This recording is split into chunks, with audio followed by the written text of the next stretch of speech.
Andersen's Fairy Tales by Hans Christian Andersen. Chapter 10. The Old House. In the street, up there, was a very old house. It was almost 300 years old, for that might be known by reading the great beam on which the date of the year was carved.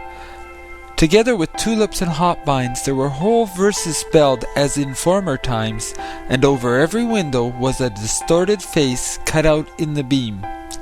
The one story stood forward a great way over the other, and directly under the eaves was a leaden spout with a dragon's head. The rainwater should have run out of the mouth, but it ran out of the belly, for there was a hole in the spout. All the other houses in the street were so new and so neat, with large window panes and smooth walls, one could easily see that they would have nothing to do with the old house. They certainly thought, "How long is that old decayed thing to stand here as a spectacle in the street?" And then the projecting windows stand so far out that no one can see from our windows what happens in that direction. The steps are as broad as those of a palace, and as high as to a church tower. The iron railings look just like the door to an old family vault, and then they have brass tops. That's so stupid. On the other side of the street were also new and neat houses, and they thought just as the others did. But at the window opposite the old house, there sat a little boy, with fresh rosy cheeks and bright beaming eyes. He certainly liked the old house best, and that both in sunshine and moonshine.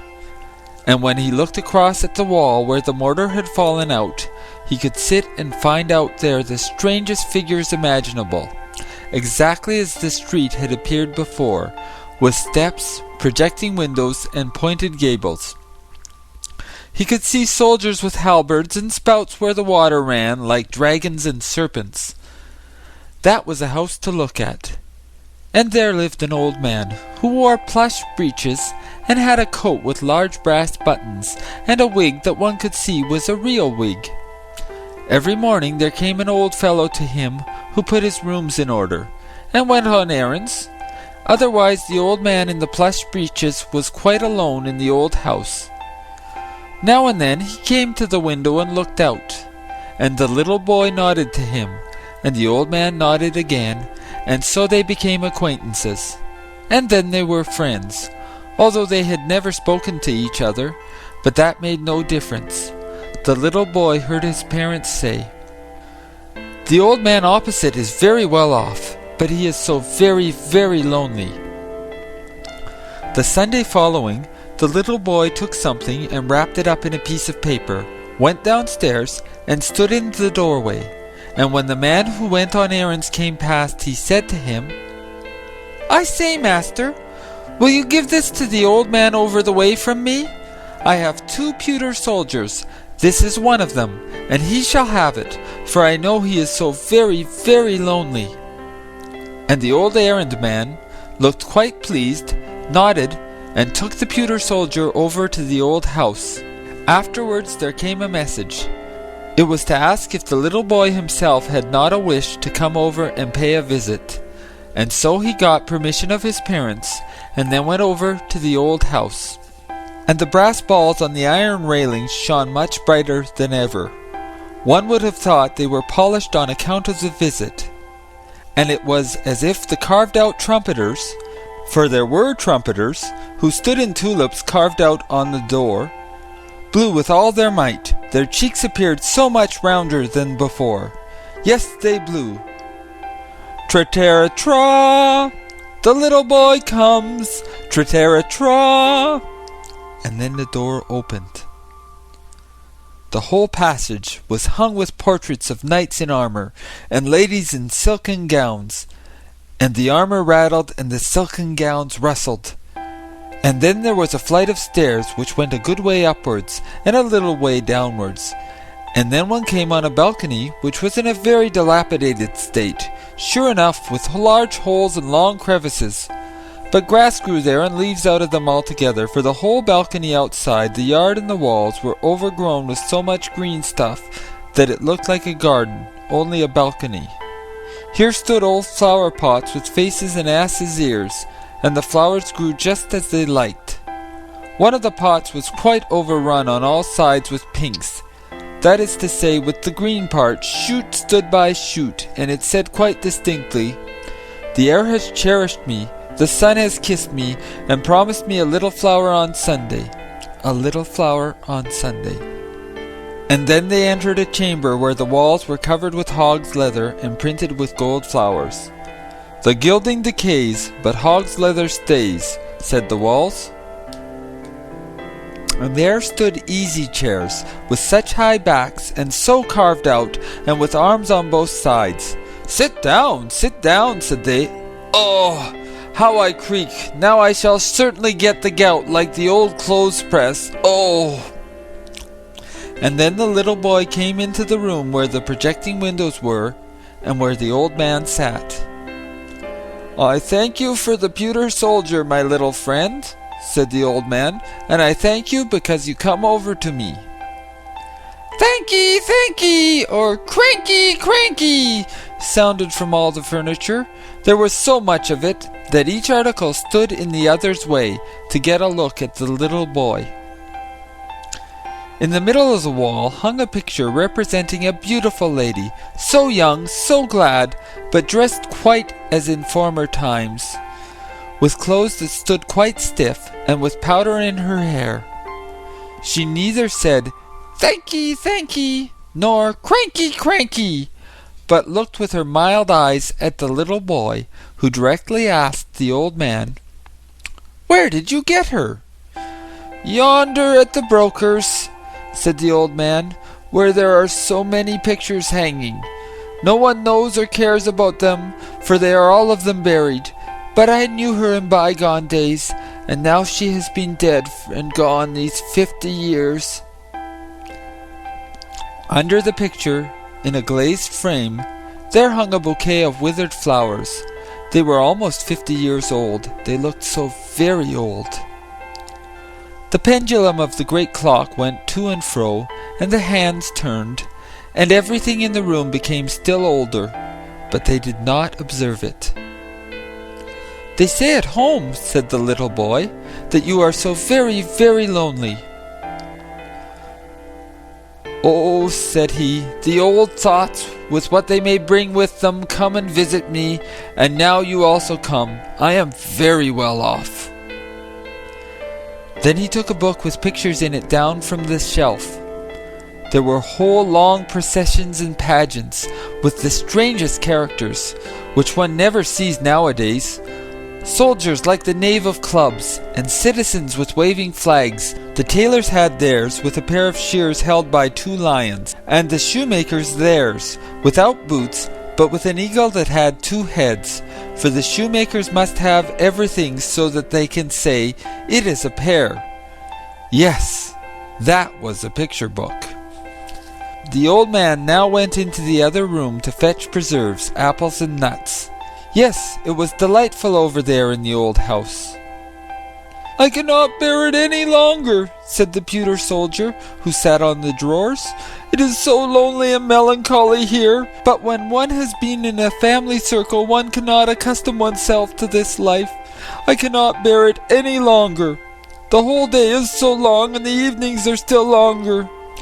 Here it is not at all as it is over the way at your home, where your father and mother spoke so pleasantly, and where you and all your sweet children made such delightful noise. Nay, how lonely the old man is! Do you think that he gets kisses? Do you think he gets mild eyes, or a Christmas tree?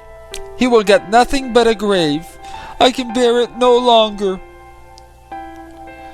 "You must not let it grieve you so much," said the little boy. "I find it so delightful here, and then all the old thoughts, with what they may bring with them, they come and visit here." "Yes, it is all very well, but I see nothing of them, and I don't know them," said the pewter soldier. "I cannot bear it." "But you must," said the little boy. Then in came the old man with the most pleased and happy face, the most delicious preserves, apple and nuts, and so the little boy thought no more about the pewter soldier. The little boy returned home happy and pleased, and weeks and days passed by, and nods were made to the old house, and from the old house, and then the little boy went over there again. The carved trumpeters blew. Tra-tara-tra! There is the little boy! Tra-tara-tra! And the swords and armor on the knights' portraits rattled, and the silk gowns rustled, the hog's leather spoke, and the old chairs had the gout in their legs and rheumatism in their backs. Oh! It was exactly like the first time, for over there one day and hour was just like another. "I cannot bear it," said the pewter soldier. "I have shed pewter tears. It is too melancholy. Rather let me go to the wars and lose arms and legs. It would at least be a change. I cannot bear it longer. Now, I know what it is to have a visit from one's old thoughts, with what they may bring with them. I have had a visit from mine, and you may be sure it is no pleasant thing in the end. I was at last about to jump down from the drawers. I saw you all over there at home so distinctly, as if you really were here. It was again that Sunday morning. All you children stood before the table and sung your psalms, as you do every morning. You stood devoutly with folded hands, and father and mother were just as pious. And then the door was opened, and little sister Mary, who is not 2 years old yet, and who always dances when she hears music or singing, of whatever kind it may be, was put into the room, though she ought not to have been there, and then she began to dance, but could not keep time because the tones were so long. And then she stood first on one leg and bent her head forwards, and then on the other leg and bent her head forwards. But all would not do. You stood very seriously altogether, although it was difficult enough. But I laughed to myself, and then I fell off the table and got a bump, which I still have, for it was not right of me to laugh. But the whole now passes before me again in thought, and everything that I have lived to see, and these are the old thoughts, with what they may bring with them. Tell me if you still sing on Sundays. Tell me something about little Mary, and how my comrade, the other pewter soldier, lives. Yes, he is happy enough, that's sure. I cannot bear it any longer. You are given away as a present, said the little boy. You must remain. Can you not understand that? The old man now came with a drawer, in which there was much to be seen, both tin boxes and balsam boxes, old cards, so large and so gilded, such as one never sees them now. And several drawers were opened, and the piano was opened. It had landscapes on the inside of the lid, and it was so hoarse when the old man played on it, and then he hummed a song. Yes, she could sing that, said he, and nodded to the portrait which he had bought at the broker's, and the old man's eyes shone so bright. I will go to the wars! I will go to the wars! Shouted the pewter soldier as loud as he could, and threw himself off the drawers right down on the floor. What became of him? The old man saw it, and the little boy saw it. He was away, and he stayed away. I shall find him, said the old man, but he never found him. The floor was too open. The pewter soldier had fallen through a crevice, and there he lay as in an open tomb. That day passed, and the little boy went home, and that week passed, and several weeks too. The windows were quite frozen. The little boy was obliged to sit and breathe on them to get a peephole over to the old house, and there the snow had been blown into all the carved work and inscriptions. It lay quite up over the steps, just as if there was no one at home. Nor was there anyone at home. The old man was dead. In the evening there was a hearse scene before the door, and he was borne into it in his coffin. He was now to go into the country to lie in his grave. He was driven out there, but no one followed. All his friends were dead, and the little boy kissed his hand to the coffin as it was driven away. Some days afterwards there was an auction at the old house, and the little boy saw from his window how they carried the old knights and the old ladies away. the flower pots with the long ears, the old chairs, and the old clothes presses. Something came here and something came there. The portrait of her who had been found at the broker's came to the broker's again, and there it hung, for no one knew her more. No one cared about the old picture. In the spring they pulled the house down, for, as people said, it was a ruin. One could see from the street right into the room with the hog's leather hanging, which was slashed and torn, and the green grass and leaves about the balcony hung quite wild about the falling beams.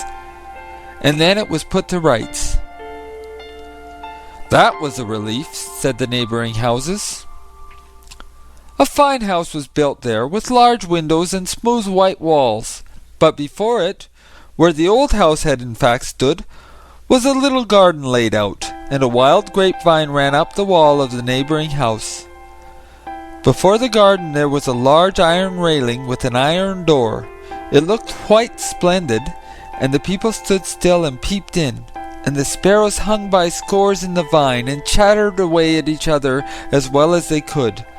But it was not about the old house, for they could not remember it. So many years had passed, so many that the little boy had grown to a whole man.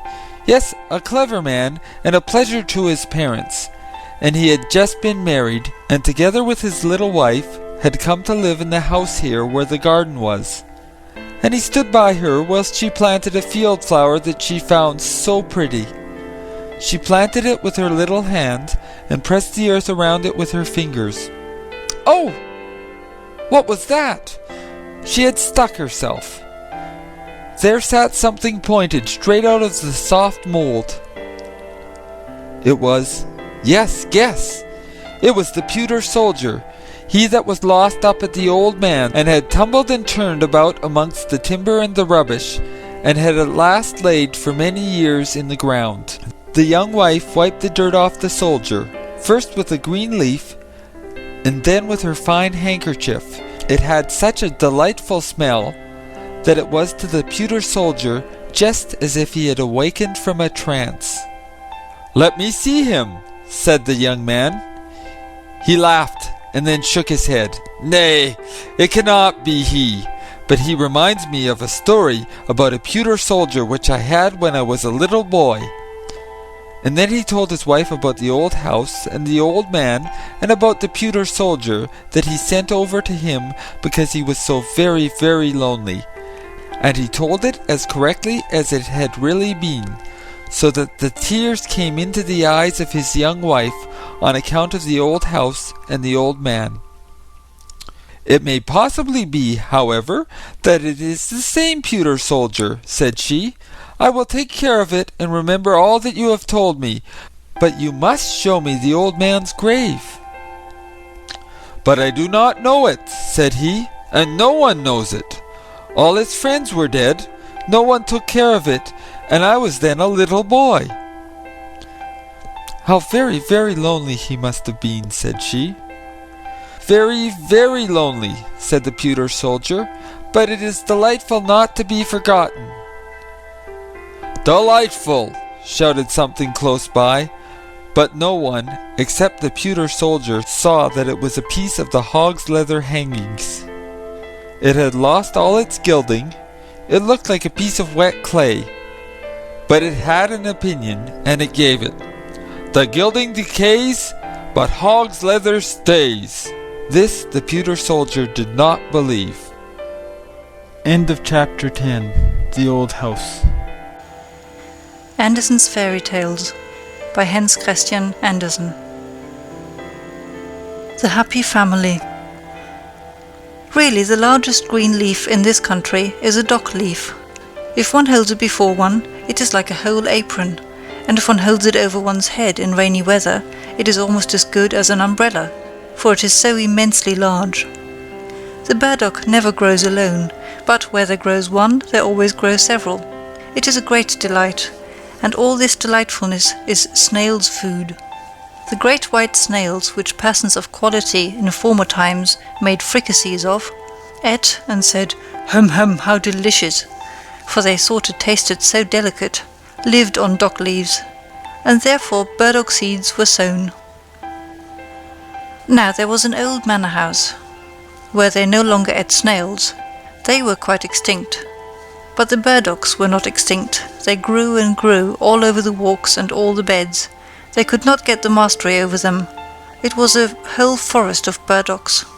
Here and there stood an apple and a plum tree, or else one never would have thought that it was a garden. All was burdocks, and there lived the two last venerable old snails. They themselves knew not how old they were, but they could remember very well that there had been many more, that they were of a family from foreign lands, and that for them and theirs the whole forest was planted. They had never been outside it, but they knew that there was still something more in the world, which was called the manor house, and that they were boiled, and then they became black, and were then placed on a silver dish. But what happened further they knew not, or in fact what it was to be boiled and to lie on a silver dish they could not possibly imagine. But it was said to be delightful and particularly genteel. Neither the chafers, the toads, nor the earthworms whom they asked about it could give them any information. None of them had been boiled or laid on a silver dish. The old white snails were the first persons of distinction in the world that they knew. The forest was planted for their sake, and the manor house was there that they might be boiled and laid on a silver dish. Now they lived a very lonely and happy life, and as they had no children themselves, they had adopted a little common snail, which they brought up as their own. But the little one would not grow, for he was of a common family, but the old ones, especially Dame Mother Snail, thought they could observe how he increased in size, and she begged father, if he could not see it, that he would at least feel the little snail's shell, and then he felt it and found the good dame was right. One day there was a heavy storm of rain. "Hear how it beats like a drum on the dock leaves," said Father Snail. "There are also raindrops," said Mother Snail, "and now the rain pours right down the stalk. You will see that it will be wet here. I am very happy to think that we have our good house, and the little one has his also. There is more done for us than for all the other creatures, sure enough. But can you not see that we are folks of quality in the world? We are provided with a house from our birth, and the burdock forest is planted for our sakes. I should like to know how far it extends, and what there is outside." "There is nothing at all," said Father Snail. "No place can be better than ours, and I have nothing to wish for." "Yes," said the dame, "I would willingly go to the manor house, be boiled and laid on a silver dish. All our forefathers have been treated so. There is something extraordinary in it, you may be sure." "The manor house has most likely fallen to ruin," said Father Snail. "All the burdocks have grown up over it, so that they cannot come out. There need not, however, be any haste about that. But you are always in such a tremendous hurry, and the little one is beginning to be the same. Has he not been creeping up that stalk these 3 days? It gives me a headache when I look up to him." "You must not scold him," said Mother Snail. "He creeps so carefully, he will afford us much pleasure, and we have nothing but him to live for. But have you not thought of it? Where shall we get a wife for him? Do you not think that there are some of our species in the great distance in the interior of the burdock forest?" "Black snails, I dare say, there are enough of," said the old one. "Black snails without a house, but they are so common and so conceited. But we might have the ants a commission to look out for us. They run to and fro as if they had something to do, and they certainly know of a wife for our little snail." "I know one, sure enough, the most charming one," said one of the ants. "But I am afraid we shall hardly succeed, for she is a queen." "That is nothing," said the old folks. "Has she a house?" "She has a palace," said the ant. "The finest ant's palace, with 700 passages." "I thank you," said Mother Snail. "Our son shall not go into an ant-hill. If you know nothing better than that, we shall give the commission to the white gnats, They fly far and wide, in rain and sunshine. They know the whole forest here, both within and without. We have a wife for him, said the gnats. At 100 human paces from here there sits a little snail in her house, on a gooseberry bush. She is quite lonely and old enough to be married. It is only 100 human paces. Well then, let her come to him, said the old ones. He has a whole forest of burdocks. She has only a bush. And so they went and fetched little Miss Snail. It was a whole week before she arrived, but therein was just the very best of it, for one could thus see that she was of the same species. And then the marriage was celebrated. 6 earthworms shone as well as they could. In other respects the whole went off very quietly, for the old folks could not bear noise and merriment, but old Dame Snail made a brilliant speech. Father Snail could not speak, he was too much affected. And so they gave them, as a dowry and inheritance, the whole forest of burdocks, and said, what they had always said, that it was the best in the world, and if they lived honestly and decently, and increased and multiplied, they and their children would once in the course of time come to the manor house, be boiled black, and laid on silver dishes. After this speech was made, the old ones crept into their shells, and never more came out. They slept. The young couple governed in the forest, and had a numerous progeny. But they were never boiled, and never came on the silver dishes. So from this they concluded that the manor house had fallen to ruins, and that all the men in the world were extinct, and as no one contradicted them, so of course it was so. And the rain beat on the dock leaves to make drum music for their sake, and the sun shone in order to give the burdock forest a colour for their sakes, and they were very happy, and the whole family was happy, for they indeed were so. End of The Happy Family. The Fairy Tales of Hans Christian Andersen. Number 12. The Story of a Mother.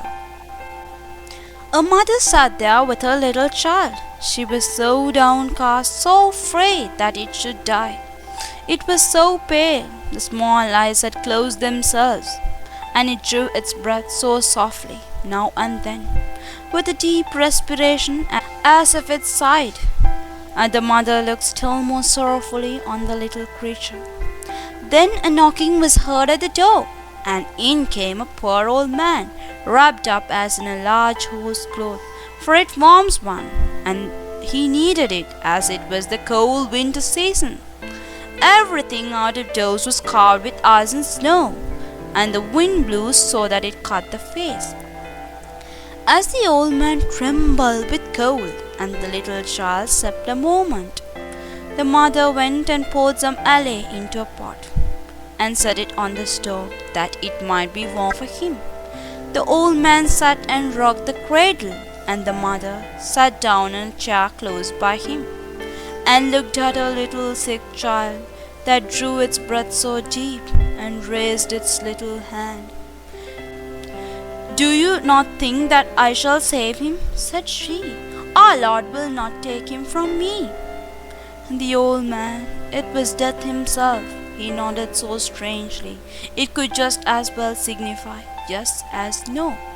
And the mother looked down in her lap, and the tears ran down over her cheeks. Her head became so heavy, she had not closed her eyes for 3 days and nights, and now she slept, but only for a minute, when she started up and trembled with cold. "What is that?" said she, and looked down on all sides, but the old man was gone, and her little child was gone. He had taken it with him. And the old clock in the corner purred and purred. The great leaden weight ran down to the floor. Bump! And then the clock also stood still. But the poor mother ran out of the house and cried aloud for her child. Out there in the midst of the snow, there sat a woman in long black clothes, and she said, "Death has been in thy chamber, and I saw him hasten away. with thy little child. He goes faster than the wind, and he never brings back what he takes. Oh, won't you tell me which way he went? Said the mother. Tell me the way, and I shall find him. I know it, said the woman in the black clothes. But before I tell it, thou must first sing for me all the songs thou hast sung for thy child.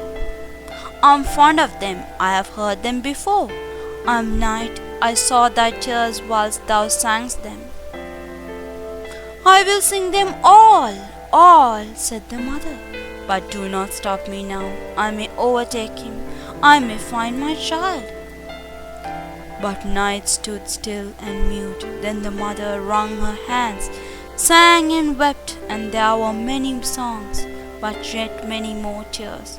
And then Night said, Go to the right, into the dark pine forest. Thither I saw Death take his way, with thy little child. The roads crossed each other in the depths of the forest, and she no longer knew whither she should go. Then there stood a thorn bush. There was neither leaf nor flower on it. It was also in the cold winter season, and ice flakes hung on the branches. Hast thou not seen Death go past with my little child? Said the mother. Yes, said the thorn bush, but I will not tell thee which way he took, unless thou wilt first warm me up at thy heart. I am freezing to death. I shall become a lump of ice. And she passed the thorn bush to her breast so firmly that it might be thoroughly warmed, and the thorns went right into her flesh, and her blood flowed in large drops. But the thorn bush shot forth fresh green leaves, and there came flowers on it. In the cold winter night, the heart of the afflicted mother was so warm, and the thorn bush told her the way she should go. She then came to a large lake, where there was neither ship nor boat. The lake was not frozen sufficiently to bear her, neither was it open, nor low enough that she could wade through it, and across it she must go if she would find her child. Then she lay down to drink up the lake, and that was an impossibility for a human being. But the afflicted mother thought that a miracle might happen nevertheless. Oh, what should I not give to come to my child? Said the weeping mother, and she wept still more, and her eyes sunk down at the depths of the waters, and became two precious pearls. But the water bore her up as if she sat in a swing, and she flew in the rocking waves to the shore on the opposite side, and where there stood a mile broad, strange house. One knew not if it were a mountain with forests and caverns, or if it were built up. But the poor mother could not see it. She had wept her eyes out. Where shall I find Death, who took away my little child? Said she. He has not come here yet, said the old grave woman, who was appointed to look after Death's great green house. How have you been able to find the way hither, and who has helped you? Our Lord has helped me, said she. He is merciful, and you will also be so. Where shall I find my little child? Nay, I know not, said the woman, and you cannot see. Many flowers and trees are withered this night. Death will soon come and plant them over again. You certainly know that every person has his or her life's tree or flower. Just as everyone happens to be settled, they look like other plants, but they have pulsations of the heart. Children's hearts can also beat. Go after yours. Perhaps you may know your child's, but what will you give if I tell you what you shall do more? I have nothing to give, said the afflicted mother, but I will go to the world's end for you. Nay, I have nothing to do there, said the woman, but you can give me your long black hair. You know yourself that it is fine and that I like. You shall have my white hair instead, and that's always something. Do you demand nothing else? Said she. That I will gladly give you. And she gave her fine black hair, and got the old woman's snow white hair instead. So they went into Death's great green house, where flowers and trees grew strangely into one another.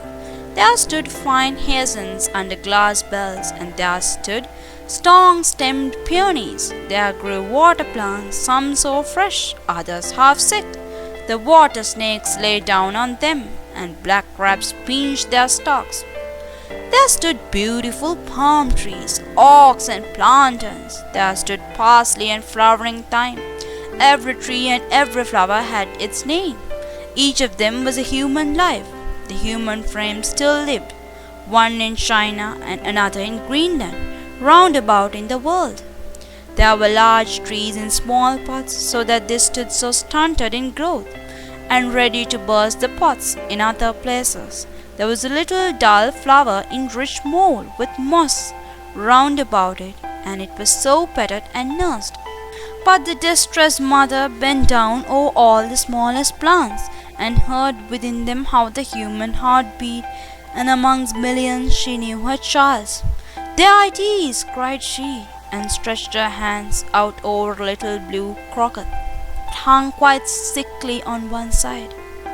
"Don't touch the flower," said the old woman, "but place yourself here, and when death comes, I expect him every moment. Do not let him pluck the flower up, but threaten him that you will do the same with the others.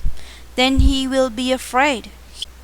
He is responsible for them to our Lord, and no one dares to pluck them up before he gives leave." All at once an icy cold rushed through the great hall, and the blind mother could feel that it was death that came. "How hast thou been able to find thy way hither?" he asked. "How couldst thou come quicker than I?" "I am a mother," said she, and Death stretched out his long hand towards the fine little flower, but she held her hands fast around his, so tight, and yet afraid that she should touch one of the leaves. Then Death blew on her hands, and she felt that it was colder than the cold wind, and her hands fell down powerless. "Thou canst not do anything against me," said Death. "But our Lord can," said she. "I only do his bidding," said Death. "I'm his gardener. I take all his flowers and trees, and plant them out in the great garden of paradise, in the unknown land. But how they grow there, and how it is there, I dare not tell thee." "Give me back my child," said the mother, and she wept and prayed. At once she seized hold of two beautiful flowers close by with each hand, and cried out to Death, "I will tear all thy flowers off, for I am in despair." "Touch them not," said Death. "Thou sayest that thou art so unhappy, and now thou wilt make another mother equally unhappy." "Another mother," said the poor woman, and directly let go her hold of both the flowers. "There thou hast thine eyes," said Death. "I fished them up from the lake. They shone so bright, I knew not they were thine. Take them again, they are now brighter than before. Now look down into the deep well close by. I shall tell thee the names of the two flowers thou wouldst have torn up, and thou wilt see their whole future life, their whole human existence, and see what thou wast about to disturb and destroy." And she looked down into the well, and it was a happiness to see how the one became a blessing to the world, to see how much happiness and joy were felt everywhere. And she saw the other's life, and it was sorrow and distress, horror and wretchedness. "Both of them are God's will," said Death. "Which of them is misfortune's flower, and which is that of happiness?" asked she. "That I will not tell thee," said Death, "but this thou shalt know from me, that the one flower was thy own child. It was thy child's fate thou sawest, thy own child's future life." Then the mother screamed with terror. "Which of them was my child? Tell it me. Save the innocent. Save my child from all that misery. Rather take it away. Take it into God's kingdom. Forget my tears, forget my prayers, and all that I have done." "I do not understand thee," said Death. "Wilt thou have thy child again, or shall I go with it there, where thou dost not know?" Then the mother wrung her hands, fell on her knees, and prayed to our Lord, "Oh, hear me not when I pray against thy will, which is the best. Hear me not, hear me not." And she bowed her head down in her lap, and death took her child, and went with it to the unknown land. End of number 12. Andersen's Fairy Tales by Hans Christian Andersen. The False Collar. There was once a fine gentleman. All of his movables were a boot jack and a hair comb. But he had the finest false collars in the world, and it is about one of these collars that we are now to hear a story. It was so old that it began to think of marriage, and it happened that it came to be washing company with a garter. "Nay," said the collar, "I never see anything so slender and so fine, so soft and so neat. May I not ask your name?" "That I shall not tell you," said the garter. "Where do you live?" asked the collar. But the garter was so bashful, so modest, and thought it was a strange question to answer. "You are certainly a girdle," said the collar. "That is to say, an inside girdle.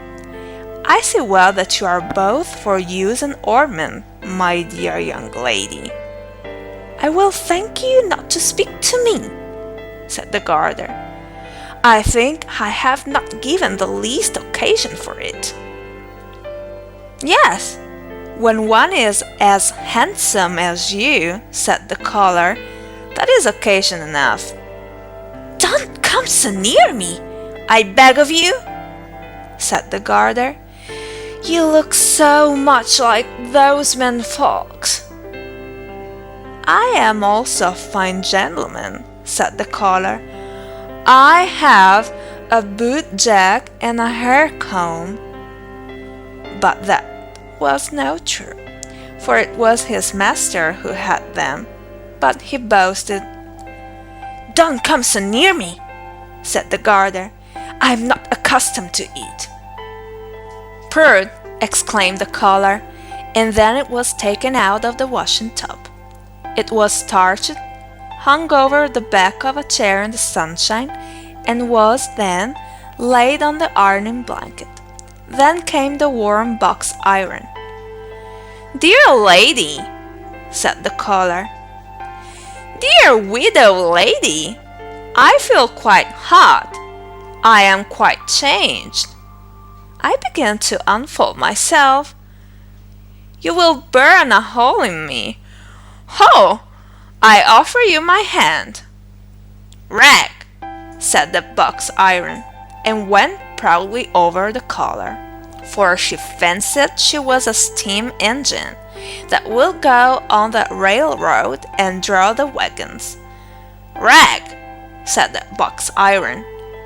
The collar was a little jagged at the edge, and so came the long scissors to cut off the jagged part. "Ho!" said the collar. "You are certainly the first opera dancer. How well you can stretch your legs out! It is the most graceful performance I have ever seen. No one can imitate you." "I know it," said the scissors. "You deserve to be a baroness," said the collar. "All that I have is a fine gentleman, a boot jack, and a hair comb. If I only had the barony." "Do you seek my hand?" said the scissors, for she was angry, and without more ado she cut him, and then he was condemned. "I shall now be obliged to ask the hair comb. It is surprising how well you preserve your teeth, miss," said the collar. "Have you never thought of being betrothed?" "Yes, of course. You may be sure of that," said the hair comb. "I am betrothed to the boot jack. "Betrothed!" exclaimed the caller. Now there was no other to court, and so he despised it. A long time passed away. Then the caller came into the rag chest at the paper mill. There was a large company of rags, the fine by themselves and the coarse by themselves, just as it should be. They all had much to say, but the caller the most, for he was a real boaster. "I have had such an immense number of sweethearts," said the caller, "I could not be in peace. It is true, I was always a fine starched-up gentleman. I had both a boot jack and a hair comb, which I have never used. You should have seen me then. You should have seen me when I lay down. I shall never forget my first love. She was a girdle, so fine, so soft, and so charming. She threw herself into a tub of water for my sake. There was also a widow, who became glowing hot, but I left her standing till she got black again. There was also the first opera dancer. She gave me that cup which I now go with. She was so ferocious.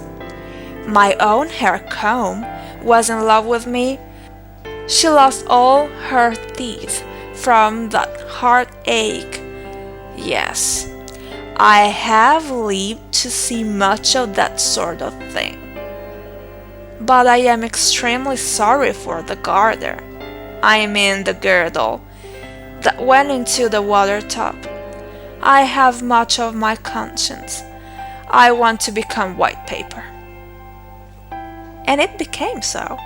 All the rags were turned into white paper, but the color came to be just this very piece of white paper we here see, and on which the story is printed. And that was because it boasted so terribly afterwards of what had never happened to it. It would be well for us to beware that we may not act in similar manner, for we can never know if we may not, in the course of time, also come into the rag chest, and be made into white paper, and then have our whole life's history printed on it, even the most secret, and be obliged to run about and tell it ourselves, just like the scholar. End of the false color. It is in the hot lands that the sun burns, sure enough. There the people become quite a mahogany brown, and in the hottest lands they are burnt to negroes. But now it was only to the hot lands that a learned man had come from the cold. There he thought that he could run about just as when at home, but he soon found out his mistake. He, and all sensible folks, were obliged to stay within doors. The window shutters and doors were closed the whole day. It looked as if the whole house slept, or there was no one at home. The narrow street with the high houses was built so that the sunshine must fall there from morning till evening. It was really not to be borne. The learned man from the cold lands, he was a young man, and seemed to be a clever man, sat in a glowing oven. It took effect on him. He became quite meagre, even his shadow shrunk in, for the sun had also an effect on it. It was first towards evening, when the sun was down, that they began to freshen up again. In the warm lands, every window has a balcony, and the people came out on all the balconies in the street, for one must have air, even if one be accustomed to be mahogany. It was lively both up and down the street. Tailors and shoemakers and all the folks moved out into the street. Chairs and tables were brought forth, and candles burnt. Yes, above 1,000 lights were burning, and the one talked and the other sung, and people walked and church bells rang, and asses went along with a dingle-dingle-dong, for they too had bells on. The street boys were screaming and hooting, and shouting and shooting, with devils and detonating balls. And there came corpse-bearers and hood-wearers, for there were funerals with psalm and hymn. And then the din of carriages driving and company arriving. Yes, it was, in truth, lively enough down in the street. Only in that single house which stood opposite that in which the learned foreigner lived, it was quite still. And yet someone lived there, for there stood flowers in the balcony. They grew so well in the sun's heat, and that they could not do unless they were watered, and someone must water them. There must be somebody there. The door opposite was also opened late in the evening, but it was dark within, at least in the front room. Further in, there was heard the sound of music. The learned foreigner thought it quite marvelous, but now it might be that he only imagined it, for he found everything marvelous out there in the warm lands, if there had only been no sun. The stranger's landlord said that he didn't know who had taken the house opposite. One saw no person about, and as to the music, it appeared to him to be extremely tiresome.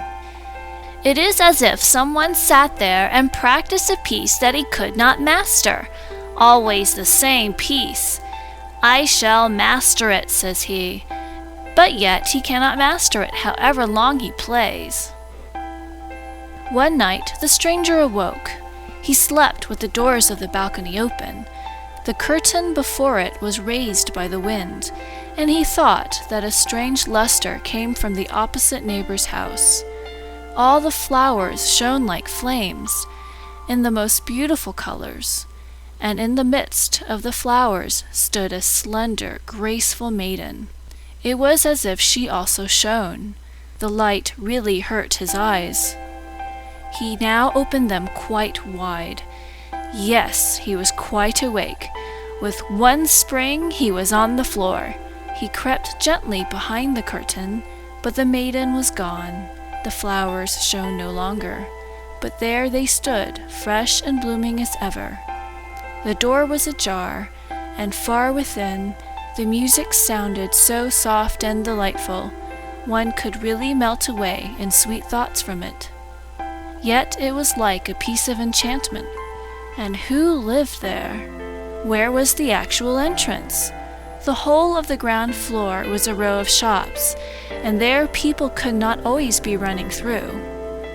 One evening, the stranger sat out on the balcony. The light burnt in the room behind him, and thus it was quite natural that his shadow should fall on his opposite neighbor's wall. Yes, there it sat, directly opposite, between the flowers on the balcony. And when the stranger moved, the shadow also moved, for that it always does.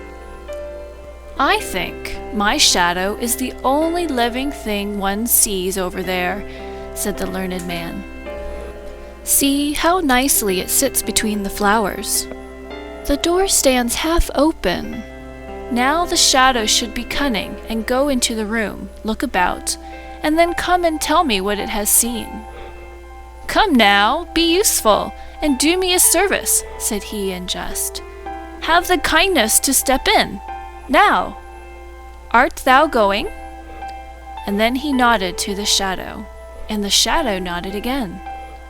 Well then, go, but don't stay away. The stranger rose, and his shadow on the opposite neighbor's balcony rose also. The stranger turned around, and the shadow also turned around.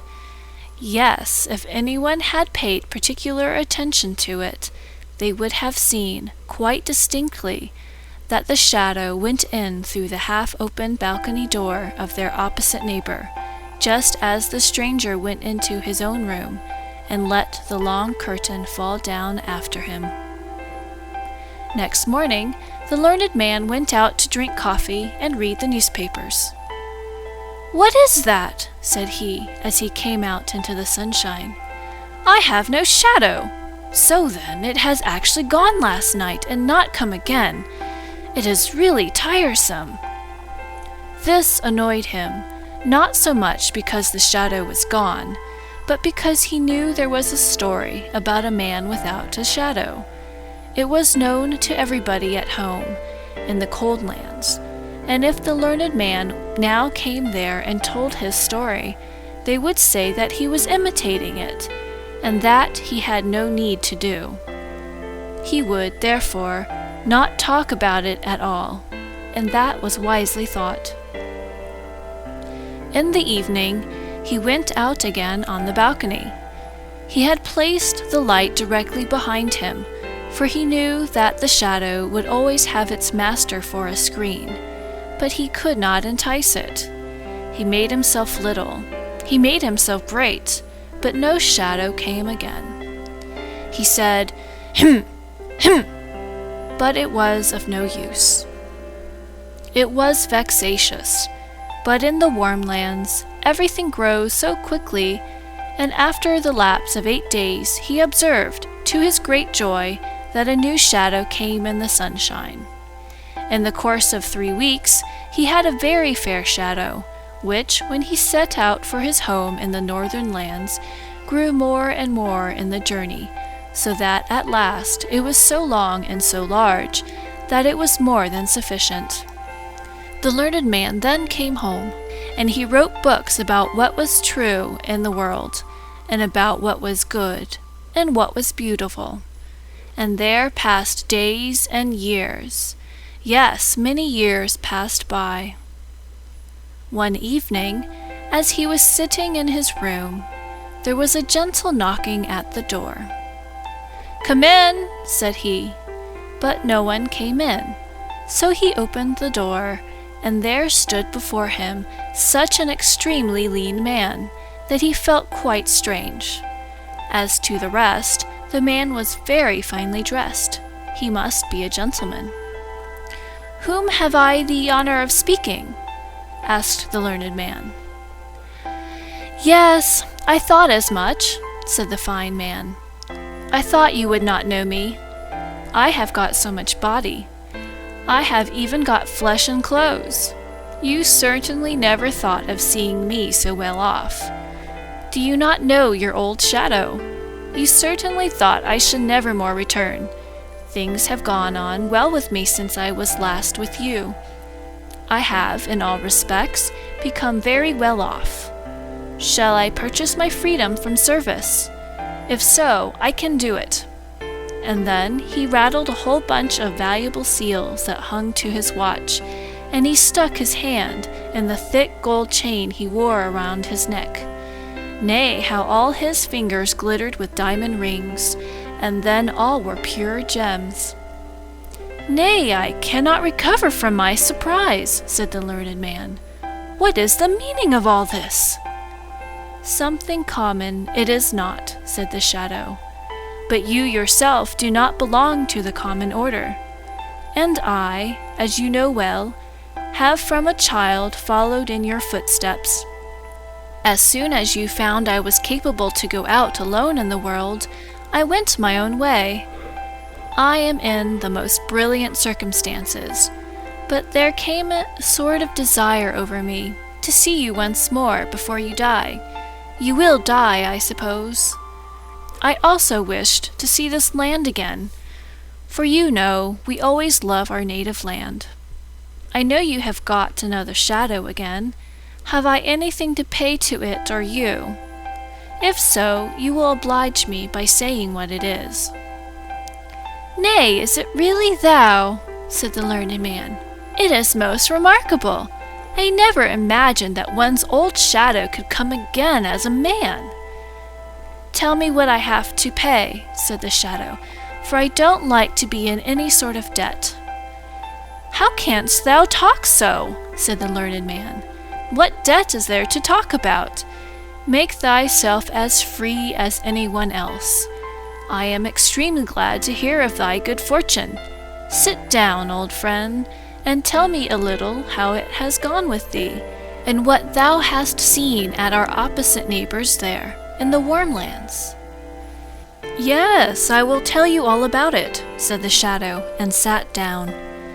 "But then you must also promise me that wherever you may meet me, you will never say to anyone here in the town that I have been your shadow. I intend to get betrothed, for I can provide for more than one family." "Be quite at thy ease about that," said the learned man. "I shall not say to anyone who thou actually art. Here is my hand. I promise it, and a man's bond is his word." "A word is a shadow," said the shadow, "and as such it must speak." It was really quite astonishing how much of a man it was. It was dressed entirely in black, and of the very finest cloth. It had patent leather boots, and a hat that could be folded together, so that it was bare crown and brim. Not to speak of what we already know it had: seals, gold neck chain, and diamond rings. Yes, the shadow was well dressed, and it was just that which made it quite a man. "Now I shall tell you of my adventures," said the shadow, and then he sat, with the polished boots as heavily as he could on the arm of the learned man's new shadow, which lay like a poodle dog at his feet. Now this was perhaps from arrogance, and the shadow on the ground kept itself so still and quiet that it might hear all that passed. It wished to know how it could get free, and work its way up so as to become its own master. "Do you know who lived in our opposite neighbor's house?" said the shadow. "It was the most charming of all beings. It was Posy. I was there for 3 weeks, and that has as much effect as if one had lived 3,000 years and read all that was composed and written. That is what I say, and that is right. I have seen everything, and I know everything." "Posy!" cried the learned man. "Yes, yes, she often dwells a recluse in large cities." "Posy!" "Yes, I have seen her a single short moment, but sleep came into my eyes. She stood on the balcony and shone as the aurora borealis shines." "Go on, go on." "Thou wert on the balcony and went through the doorway. And then?" "Then I was in the antechamber," said the shadow. "You always sat and looked over to the antechamber. There was no light. There was a sort of twilight, but the one door stood open directly opposite the other through a long row of rooms and saloons, and there it was lighted up. I should have been completely killed if I had gone over to the maiden, but I was circumspect. I took time to think, and that one must always do." "And what didst thou then see?" asked the learned man. "I saw everything, and I shall tell all to you. But it is no pride on my part. As a free man, and with the knowledge I have, not to speak of my position in life, my excellent circumstances, I certainly wish that you would say you to me." "I beg your pardon," said the learned man.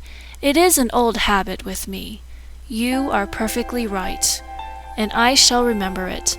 But now you must tell me all you saw." "Everything," said the shadow, "for I saw everything, and I know everything." "How did it look in the furthest saloon?" asked the learned man. "Was it there as in the fresh woods? Was it there as in a holy church? Were the saloons like the starlit firmament when we stand on the high mountains?" "Everything was there," said the shadow. "I did not go quite in. I remained in the foremost room, in the twilight, but I stood there quite well. I saw everything, and I know everything. I have been in the antechamber at the court of Posy." "But what did you see? Did all the gods of the olden times pass through the large saloons? Did the old heroes combat there? Did sweet children play there and relate their dreams?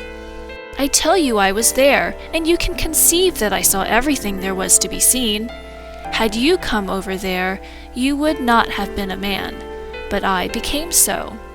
And besides, I learned to know my inward nature, my innate qualities, the relationship I had with Posy. At the time I was with you, I thought not of that, but always, you know it well, when the sun rose and when the sun went down, I became so strangely great. In the moonlight, I was very near being more distinct than yourself. At that time, I did not understand my nature. It was revealed to me in the antechamber.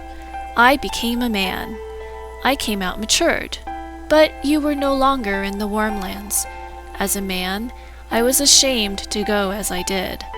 I was in want of boots, of clothes, of the whole human varnish that makes a man perceptible. I took my way. I tell it to you, but you will not put it in any book. I took my way to the cake woman. I hid myself behind her. The woman didn't think how much she concealed. I went out first in the evening. I ran about the streets in the moonlight. I made myself long up the walls. It tickles the back so delightfully. I ran up and ran down, peeped into the highest windows, into the saloons, and on the roofs. I peeped in where no one could peep, and I saw what no one else saw, what no one else should see. This is, in fact, a base world. I would not be a man if it were not now once accepted and regarded as something to be so. I saw the most unimaginable things with the women, with the men, with parents, and with the sweet matchless children. I saw, said the shadow, what no human being must know, but what they would all so willingly know, what is bad in their neighbor. Had I written a newspaper, it would have been read.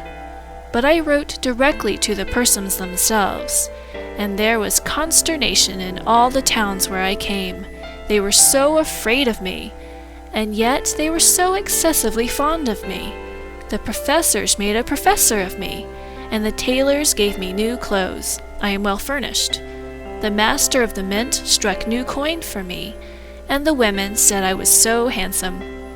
And so I became the man I am. And now I bid you farewell. Here is my card. I live on the sunny side of the street, and am always at home in rainy weather. And so away went the shadow. That was most extraordinary, said the learned man. Years and days passed by. Then the shadow came again. How goes it? Said the shadow. Alas, said the learned man, I write about the true, and the good, and the beautiful, but no one cares to hear such things. I am quite desperate, for I take it so much to heart. But I don't, said the shadow. I become fat, and it is that one wants to become. You do not understand the world. You will become ill by it. You must travel. I shall make a tour this summer. Will you go with me? I should like to have a traveling companion. Will you go with me as shadow? It will be a great pleasure for me to have you with me. I shall pay the traveling expenses. Nay, this is too much, said the learned man. It is just as one takes it, said the shadow. It will do you much good to travel. Will you be my shadow? You shall have everything free on the journey. Nay, that is too bad, said the learned man. But it is just so with the world, said the shadow, and so it will be. And away it went again. The learned man was not at all in the most enviable state. Grief and torment followed him, and what he said about the true, and the good, and the beautiful was, to most persons, like roses for a cow. He was quite ill at last. You really look like a shadow, said his friends to him. And the learned man trembled, for he thought of it. You must go to a watering place, said the shadow, who came and visited him. There is nothing else for it. I will take you with me, for old acquaintance' sake. I will pay the traveling expenses, and you write the descriptions, and if they are a little amusing for me on the way. I will go to a watering place. My beard does not grow out as it ought. That is also a sickness. And one must have a beard. Now you be wise and accept the offer. We shall travel as comrades." And so they traveled. The shadow was master, and the master was the shadow. They drove with each other. They rode and walked together, side by side, before and behind, just as the sun was. The shadow always took care to keep itself in the master's place. Now the learned man didn't think much about that. He was a very kind-hearted man, and particularly mild and friendly. And so he said one day to the shadow, "As we have now become companions, and in this way have grown up together from childhood, shall we not drink thou together? It is more familiar." "You are right," said the shadow, who was now the proper master. "It is said in a very straightforward and well-meant manner. You, as a learned man, certainly know how strange nature is. Some persons cannot bear to touch gray paper, or they become ill. Others shiver in every limb if one rub a pane of glass with a nail. I have just such a feeling on hearing you say thou to me. I feel myself as if pressed to the earth in my first situation with you. You see that it is a feeling, that it is not pride. I cannot allow you to say thou to me, but I will willingly say thou to you, so it is half done." So the shadow said thou to its former master. "This is rather too bad," thought he, "that I must say you and he say thou," but he was now obliged to put up with it. So they came to a watering place where there were many strangers, and amongst them was a princess, who was troubled with seeing too well, and that was so alarming. She directly observed that the stranger who had just come was quite a different sort of person to all the others. "He has come here in order to get his beard to grow," they say, "but I see the real cause. He cannot cast a shadow." She had become inquisitive, and so she entered into conversation directly with the strange gentleman on their promenades. As the daughter of a king, she needed not to stand upon trifles, so she said, "Your complaint is that you cannot cast a shadow?" "Your Royal Highness must be improving considerably," said the shadow. "I know your complaint is that you see too clearly, but it has decreased. You are cured. I just happen to have a very unusual shadow. Do you not see that person who always goes with me? Other persons have a common shadow, but I do not like what is common to all. We give our servants finer cloth for their livery than we ourselves use, so I had my shadow trimmed up into a man. Yes, you see, I have even given him a shadow. It is somewhat expensive, but I like to have something for myself." "What?" thought the princess. "Should I really be cured? These baths are the first in the world. In our time water has wonderful powers. But I shall not leave this place, for it now begins to be amusing here. I am extremely fond of that stranger. Would that his beard should not grow, for in that case he will leave us." In the evening, the princess and the shadow danced together in the large ballroom. She was light, but he was still lighter. She had never had such a partner in the dance. She told him from what land she came, and he knew that land. He had been there, but then she was not at home. He had peeped in at the window, above and below. He had seen both the one and the other, and so he could answer the princess and make insinuations, so that she was quite astonished. He must be the wisest man in the whole world. She felt such respect for what he knew, so that when they again danced together, she fell in love with him, and that the shadow could remark, for she almost pierced him through with her eyes. So they danced once more together, and she was about to declare herself, but she was discreet. She thought of her country and kingdom, and of the many persons she would have to reign over. "He is a wise man," she said to herself. "It is well, and he dances delightfully. That is also good. But has he solid knowledge? That is just as important. He must be examined. So she began, by degrees, to question him about the most difficult things she could think of, and which she herself could not have answered, so that the shadow made a strange face. "You cannot answer these questions?" said the princess. "They belong to my childhood's learning," said the shadow. "I really believe my shadow by the door there can answer them." "Your shadow!" said the princess. "That would indeed be marvelous." "I will not say for a certainty that he can," said the shadow, "but I think so. He has now followed me for so many years and listened to my conversation, I should think it possible. But your Royal Highness will permit me to observe that he is so proud of passing himself off for a man, that when he is to be in a proper humor, and he must be so to answer well, he must be treated quite like a man." "Oh, I like that," said the princess. So she went to the learned man by the door, and she spoke to him about the sun and the moon, and about persons out of and in the world, and he answered with wisdom and prudence.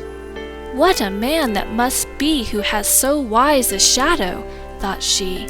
"It will be a real blessing to my people and kingdom if I choose him for my consort. I will do it."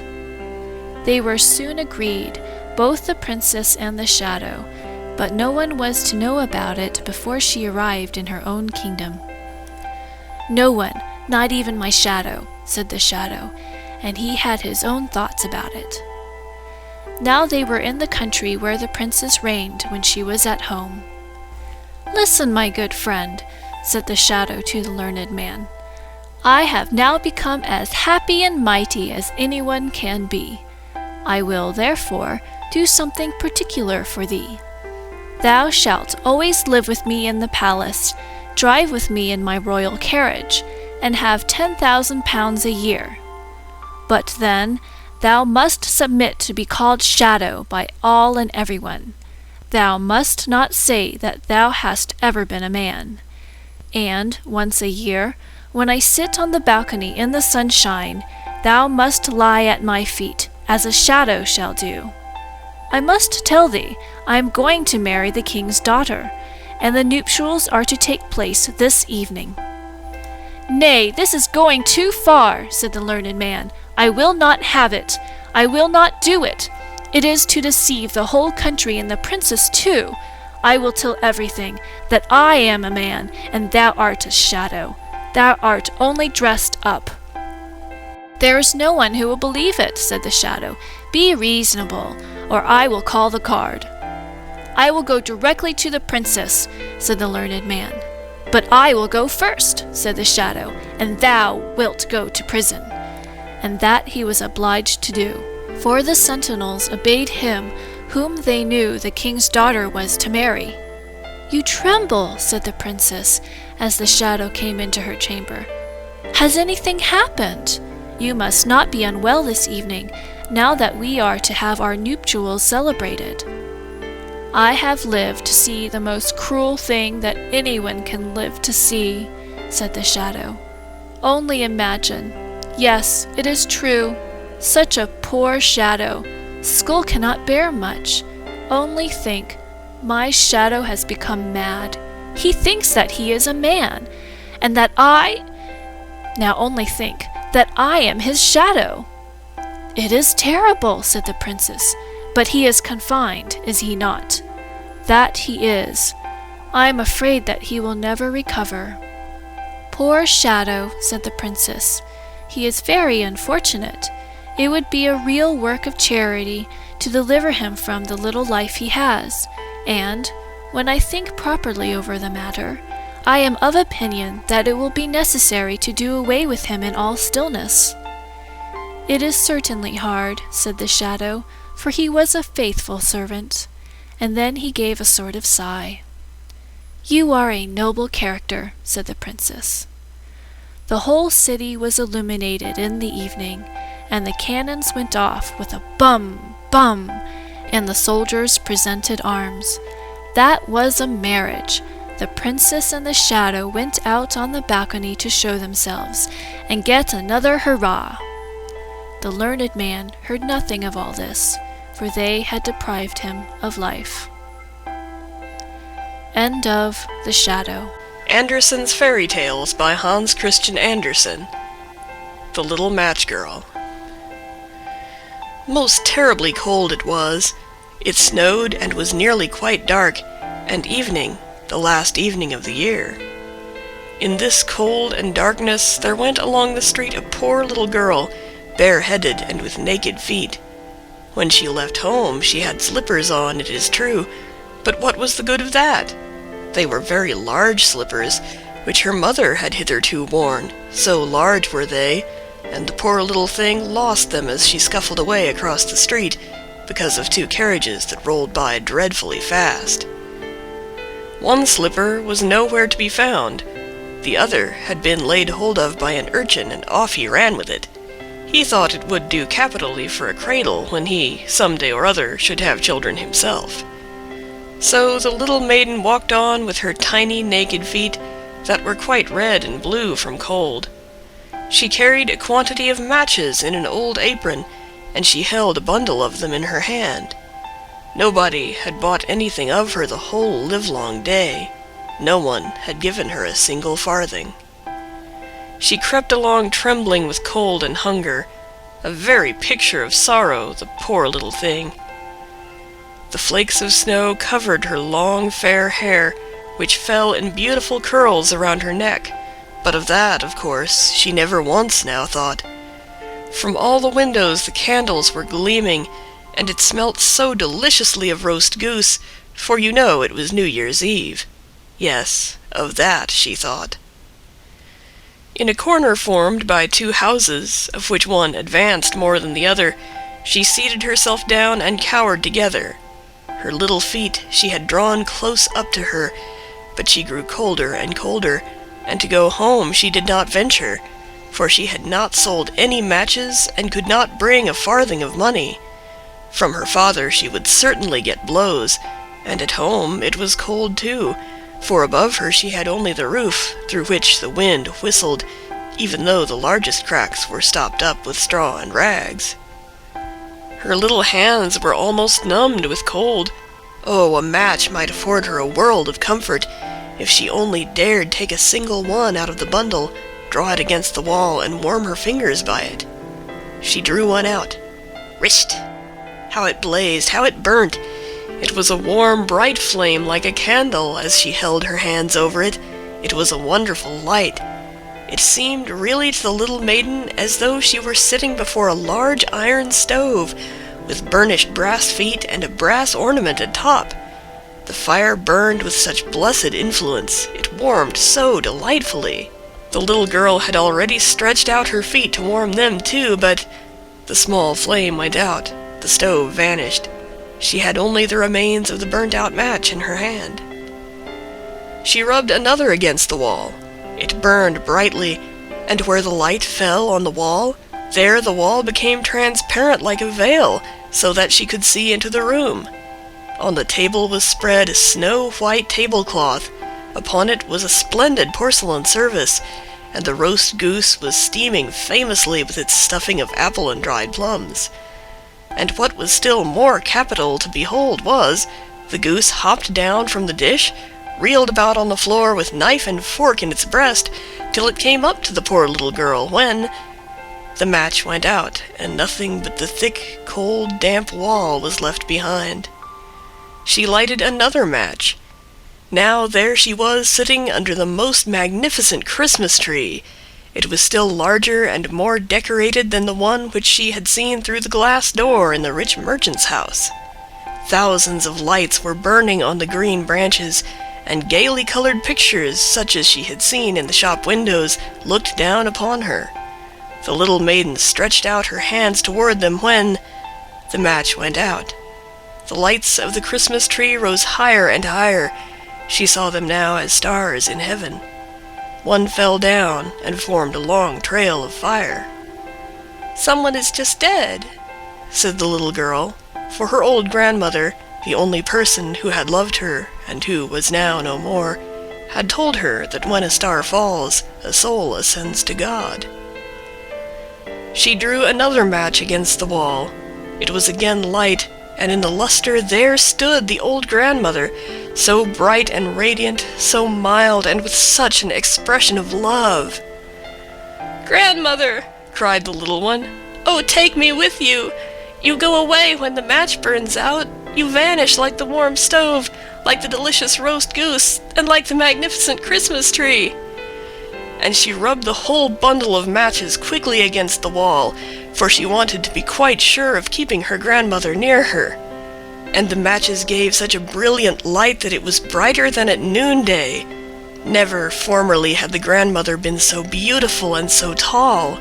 She took the little maiden on her arm, and both flew in brightness and joy so high, so very high, and then above was neither cold nor hunger nor anxiety.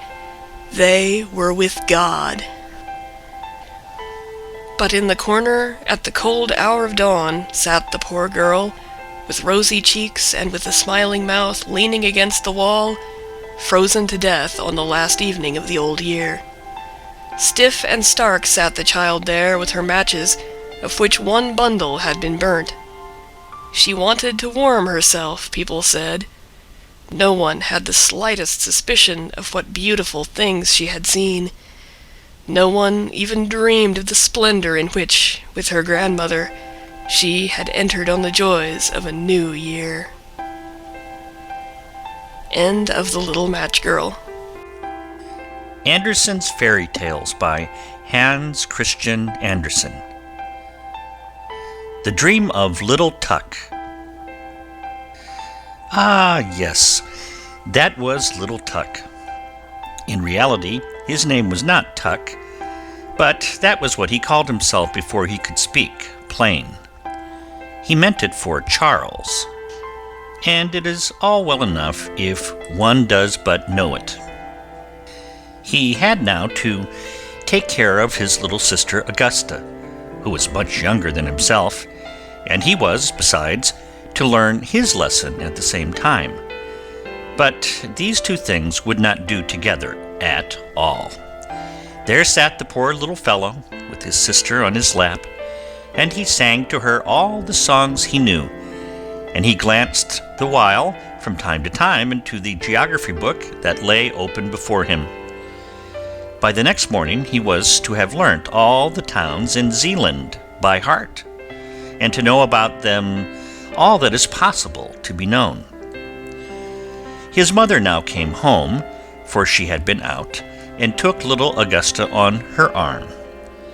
Tuck ran quickly to the window and read so eagerly that he pretty nearly read his eyes out, for it got darker and darker. But his mother had no money to buy a candle. "There goes the old washerwoman over the way," said his mother, as she looked out of the window. "The poor woman can hardly drag herself along, and she must now drag the pail home from the fountain. Be a good boy, Tucky, and run across and help the old woman, won't you?" So Tuck ran over quickly and helped her. But when he came back again into the room, it was quite dark, and as to a light, there was no thought of such a thing. He was now to go to bed. That was an old turn-up bedstead. In it he lay and thought about his geography lesson, and of Zealand, and of all that his master had told him. He ought, to be sure, to have read over his lesson again, but that, you know, he could not do. He therefore put his geography book under his pillow, because he had heard that was a very good thing to do when one wants to learn one's lesson. But one cannot, however, rely upon it entirely. Well, there he lay, and thought, and all at once it was just as if someone kissed his eyes and mouth. He slept, and yet he did not sleep. It was as though the old washerwoman gazed on him with her mild eyes and said, "It were a great sin if you were not to know your lesson tomorrow morning. You have aided me, I therefore will now help you, and the loving God will do so at all times." And all of a sudden, the book under Tuck's pillow began scraping and scratching. "Kikeriki, cluck, cluck, cluck." That was an old hen. That was an old hen who came creeping along, and she was from Kioj. "I'm a Kiodger hen," said she, and then she related how many inhabitants there were there, and about the battle that had taken place, and which, after all, was hardly worth talking about. Cribbledy, crabbledy, plump! Down fell somebody. It was a wooden bird, the popinjay used at the shooting matches at Prasto. Now he said that there were just as many inhabitants as he had nails in his body, and he was very proud. Thorwaldsen lived almost next door to me. Plump! Here I lie capitally. But little Tuck was no longer lying down. All at once he was on horseback. On he went at full gallop, still galloping, on and on.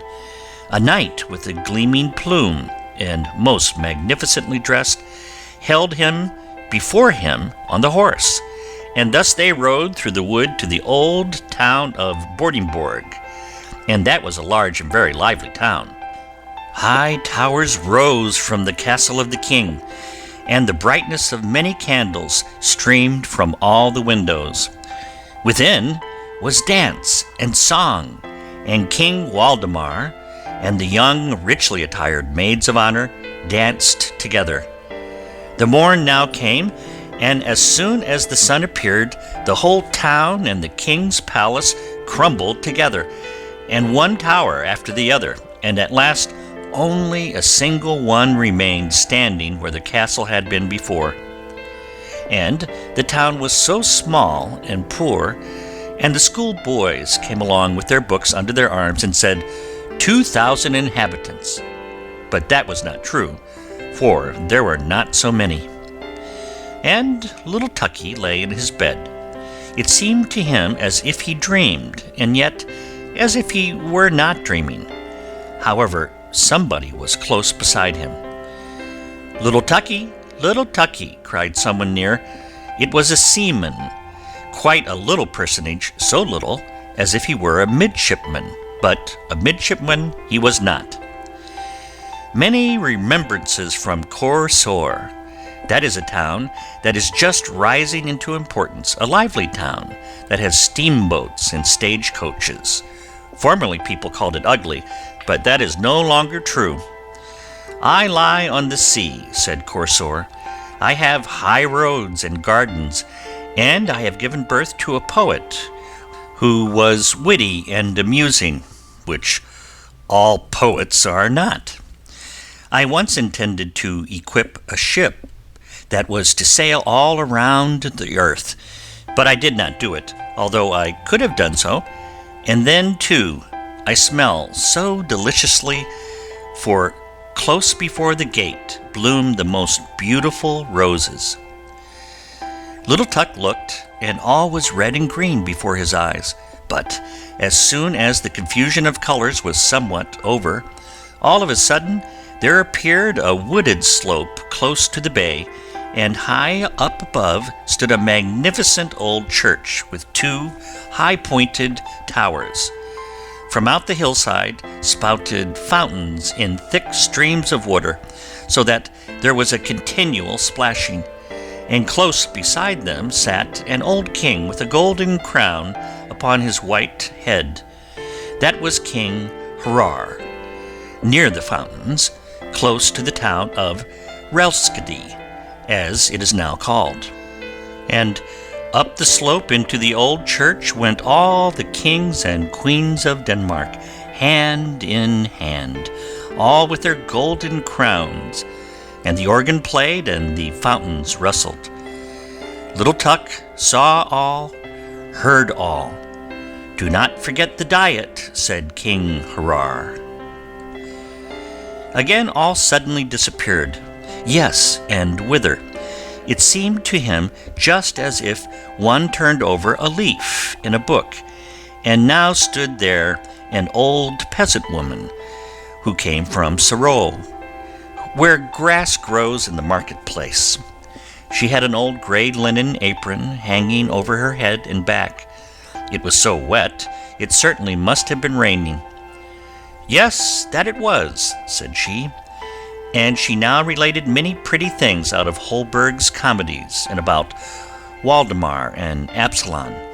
But all at once she cowered together, and her head began shaking backwards and forwards, and she looked as if she were going to make a spring. "Croak, croak," said she. "It is wet, it is wet. There is such a pleasant, death-like stillness in Sorbe." She was now suddenly a frog, croak, and now she was an old woman. "One must dress according to the weather," said she. "It is wet, it is wet. My town is just like a bottle, and one gets in by the neck, and by the neck one must get out again. In former times I had the finest fish, and now I have fresh, rosy-cheeked boys at the bottom of the bottle who learn wisdom, Hebrew, Greek, croak."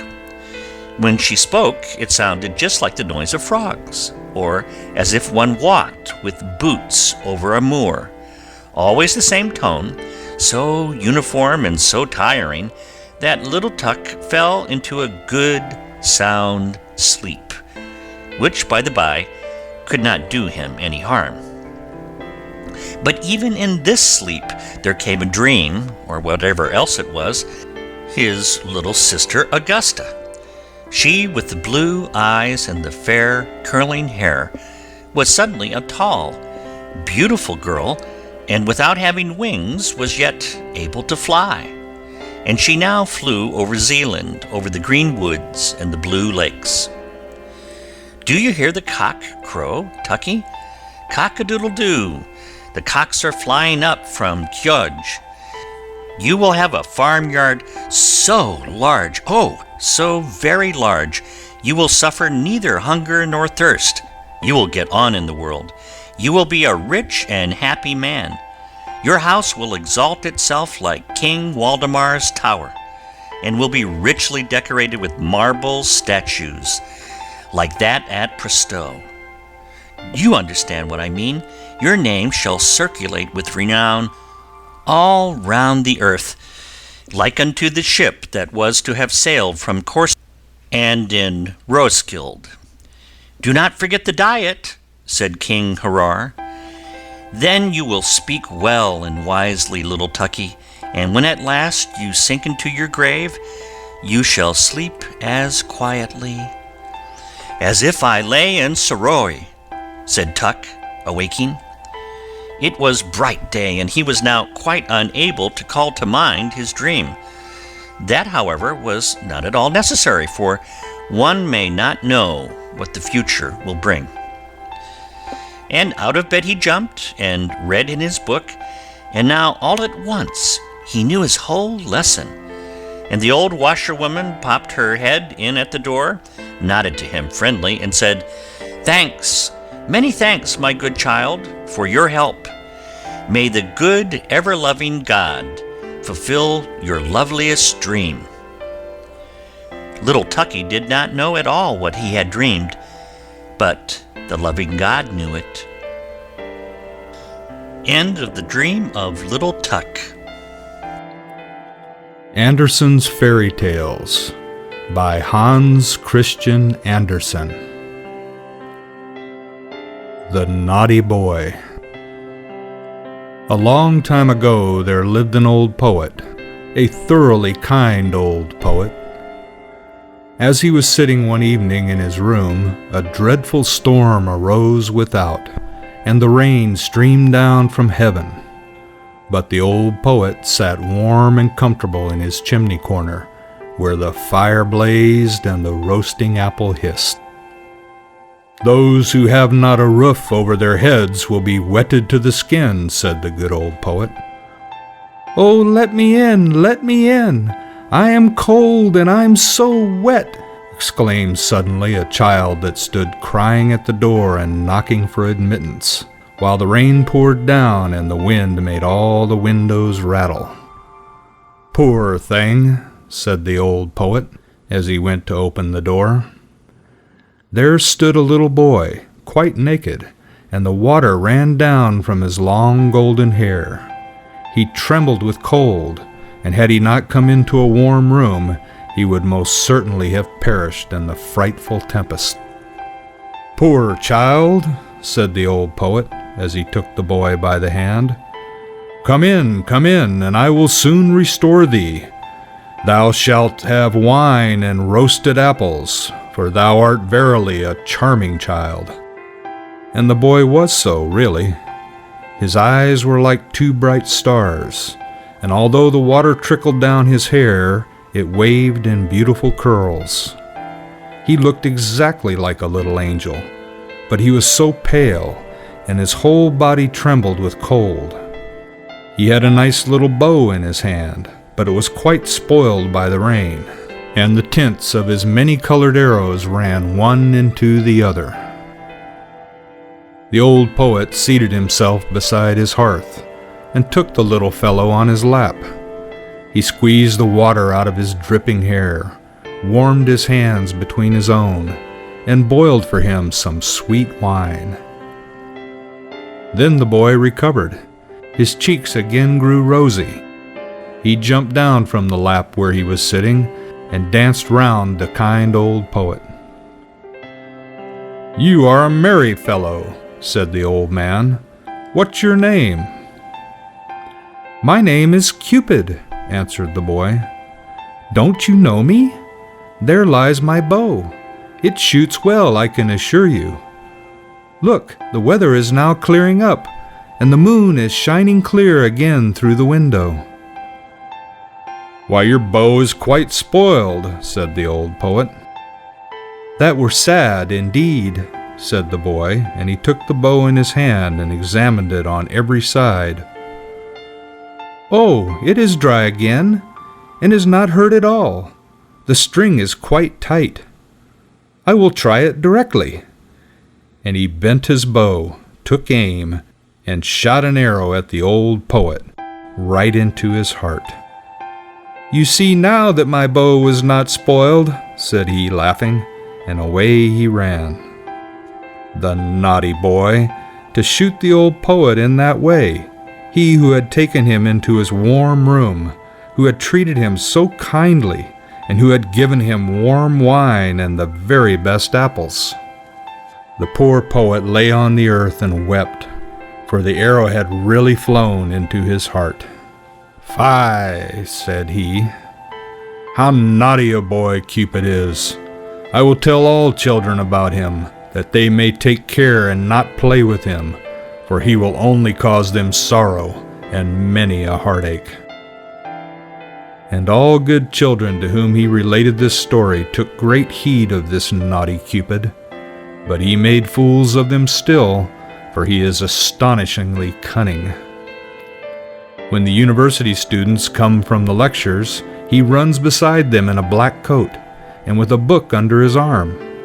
It is quite impossible for them to know him, and they walk along with him arm in arm as if he too were a student like themselves. And then, unperceived, he thrusts an arrow to their bosom. When the young maidens come from being examined by the clergyman, or go to church to be confirmed, there he is again close behind them. Yes, he is forever following people. At the play he sits in the great chandelier and burns in bright flames, so that people think it is really a flame, but they soon discover it is something else. He roves about in the garden of the palace and upon the ramparts. Yes, once he even shot your father and mother right in the heart. Ask them only, and you will hear what they'll tell you. Oh, he is a naughty boy, that Cupid. You must never have anything to do with him. He is forever running after everybody. Only think, he shot an arrow once at your old grandmother. But that is a long time ago, and it is all past now. However, a thing of that sort she never forgets. Fie, naughty Cupid! But now you know him, and you know too how ill-behaved he is. End of The Naughty Boy. Climber53.com. Andersen's Fairy Tales by Hans Christian Andersen. The Red Shoes. There was once a little girl who was very pretty and delicate, but in summer she was forced to run about with bare feet.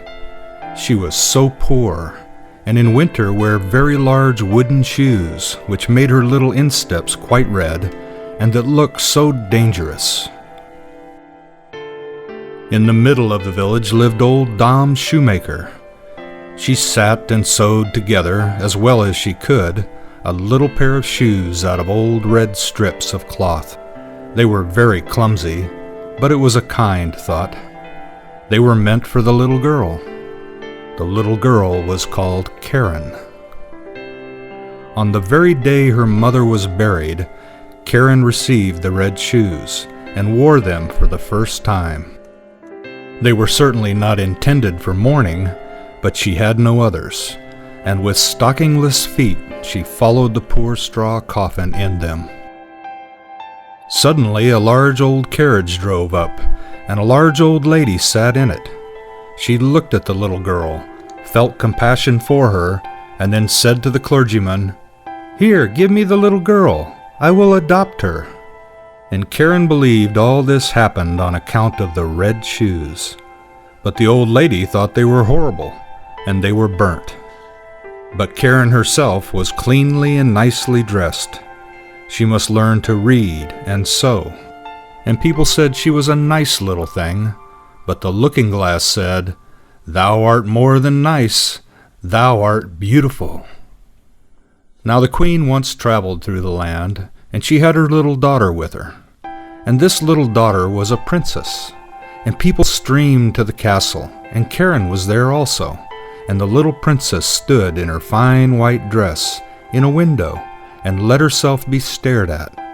She had neither a train nor a golden crown, but splendid red morocco shoes. They were certainly far handsomer than those Dame Shoemaker had made for little Karen. Nothing in the world can be compared with red shoes. Now Karen was old enough to be confirmed. She had new clothes and was to have new shoes also. The rich shoemaker in the city took the measure of her little foot. This took place at his house, in his room, where stood large glass cases filled with elegant shoes and brilliant boots. All this looked charming, but the old lady could not see well, and so had no pleasure in them. In the midst of the shoes stood a pair of red ones, just like those the princess had worn. How beautiful they were! The shoemaker said also they had been made for the child of a count, but had not fitted. "That must be patent leather," said the old lady. "They shine so." "Yes, they shine," said Karen, and they fitted and were bought. But the old lady knew nothing about their being red, else she would never have allowed Karen to have gone in red shoes to be confirmed. Yet such was the case. Everybody looked at her feet, and when she stepped through the chancel door on the church pavement, it seemed to her as if the old figures on the tombs, those portraits of old preachers and preachers' wives, with stiff ruffs and long black dresses, fixed their eyes on her red shoes. And she thought only of them as the clergyman laid his hand upon her head and spoke of the holy baptism, of the covenant with God, and how she would be now a matured Christian. And the organ pealed so solemnly, the sweet children's voices sang, and the old music directors sang, but Karen only thought of her red shoes. In the afternoon, the old lady heard from everyone that the shoes had been red, and she said that it was very wrong of Karen, that it was not at all becoming, and that in future Karen should only go in black shoes to church, even when she should be older. The next Sunday there was the sacrament, and Karen looked at the black shoes, looked at the red ones, looked at them again, and put on the red shoes. The sun shone gloriously. Karen and the old lady walked along the path through the corn. It was rather dusty there. At the church door stood an old soldier with a crutch and with a wonderfully long beard, which was more red than white, and he bowed to the ground and asked the old lady whether he might dust her shoes. And Karen stretched out her little foot. "See, what beautiful dancing shoes," said the soldier. "Sit firm when you dance." And he put his hand out towards the soles. And the old lady gave the soldier alms and went into the church with Karen. And all the people of the church looked at Karen's red shoes and all the pictures, and as Karen knelt before the altar and raised the cup to her lips, she only thought of the red shoes, and they seemed to swim in it. And she forgot to sing her psalm, and she forgot to pray, "Our Father in heaven." Now all the people went out of the church, and the old lady got into her carriage. Karen raised her foot to get in after her when the old soldier said, "Look, what beautiful dancing shoes!" And Karen could not help dancing a step or two, and when she began, her feet continued to dance. It was just as though the shoes had power over them. She danced round the church corner. She could not leave off. The coachman was obliged to run after her and catch hold of her, and he lifted her in the carriage. But her feet continued to dance, so that she trod on the old lady dreadfully. At length she took the shoes off, and then her legs had peace. The shoes were placed in a closet at home, but Karen could not avoid looking at them. Now the old lady was sick, and it was said she could not recover.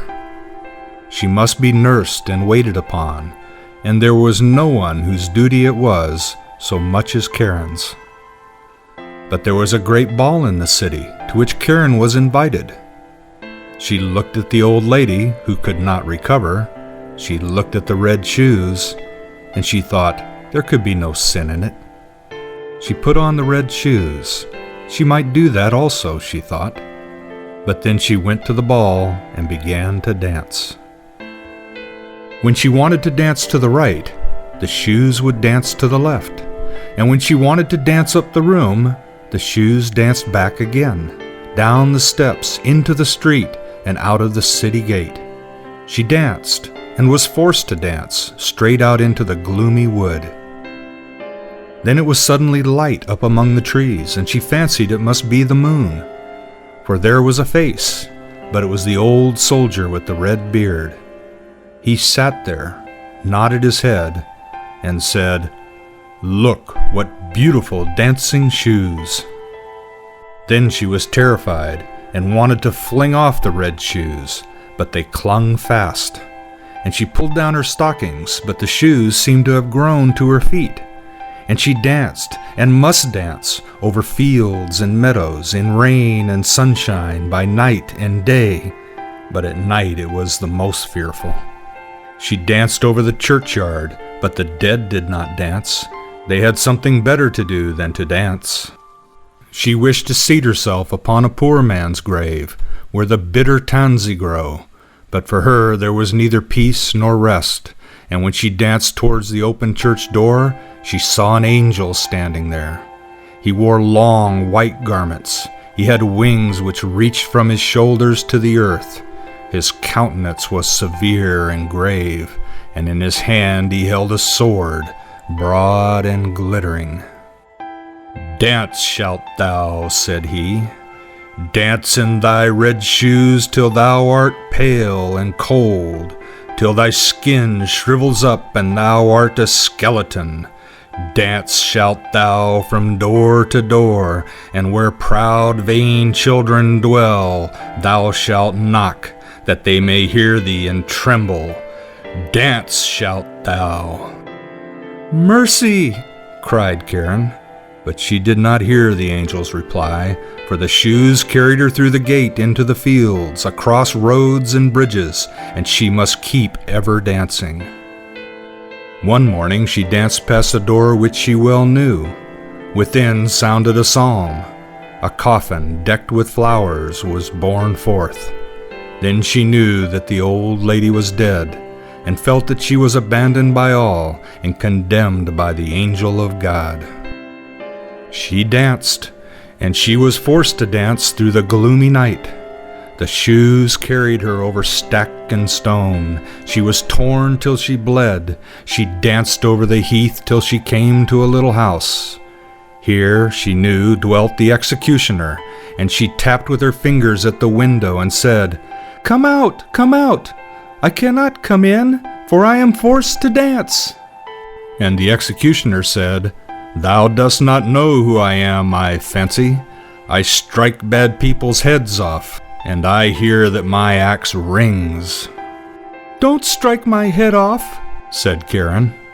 "Then I can't repent of my sins.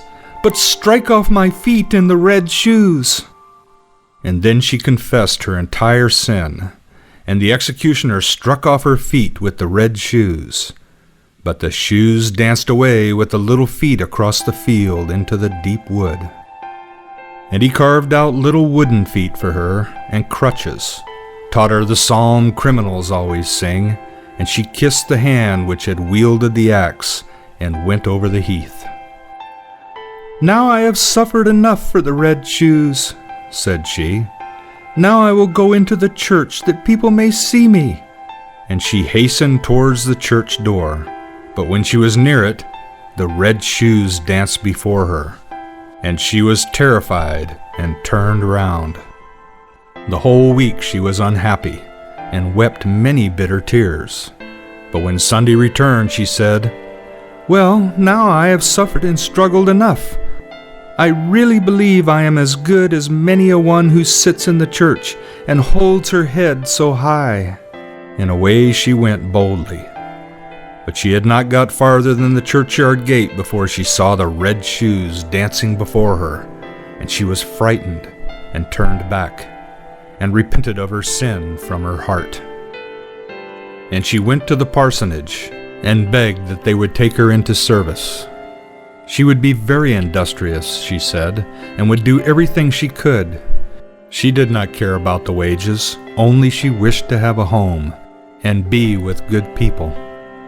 And the clergyman's wife was sorry for her and took her into service, and she was industrious and thoughtful. She sat still and listened when the clergyman read the Bible in the evenings. All the children thought a great deal of her, but when they spoke of dress and grandeur and beauty, she shook her head. The following Sunday, when the family was going to church, they asked her whether she would not go with them, but she glanced sorrowfully, with tears in her eyes, at her crutches. The family went to hear the word of God, but she went alone into her little chamber. There was only room for a bed and chair to stand in it, and here she sat down with her prayer book. And whilst she read with a pious mind, the wind bore the strains of the organ towards her, and she raised her tearful countenance and said, "O God, help me." And the sun shone so clearly, and straight before her stood the angel of God in white garments, the same she had seen that night at the church door. But he no longer carried the sharp sword, but in its stead a splendid green spray full of roses. And he touched the ceiling with the spray, and the ceiling rose so high, and where he had touched it there gleamed a golden star.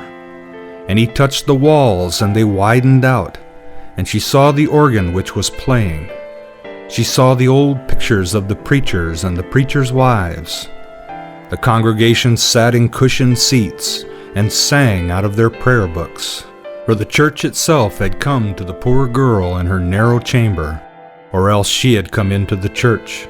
She sat in the pew with the clergyman's family, and when they had ended the psalm and looked up, they nodded and said, "It is right that thou art come." "It was through mercy," she said. and the organ pealed, and the children's voices in the choir sounded so sweet and soft. The clear sunshine streamed so warmly through the window into the pew where Karen sat. Her heart was so full of sunshine, peace, and joy that it broke. Her soul flew on the sunshine to God, and there no one asked after the red shoes. End of the Red Shoes. And end of Andersen's Fairy Tales by Hans Christian Andersen.